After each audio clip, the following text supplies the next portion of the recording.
So, ayan guys, good afternoon. So, mayroon po akong isi-share sa inyo. Napakahalaga po ito sa atin lahat.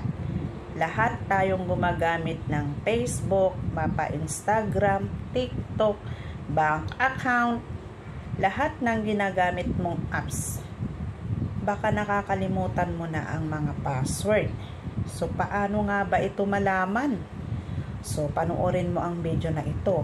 Ituturo ko sa iyo kung paano mo malaman ang mga password ng mga apps na ginagamit mo. So, paano nga ba? Ito na yung solusyon. Panoorin mo ito hanggang sa dulo. So, tara.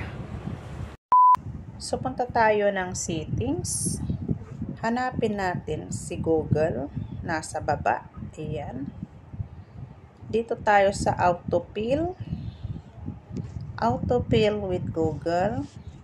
Dapat ito use autofill with Google. Naka-on ito dahil in-on ko na yan. So, dito tayo sa my Google Password Manager. So, ayan po. Andyan lahat yung ginagamit mo. Makikita mo po ang mga password niyan. Like sample, punta po tayo sa Creator Studio.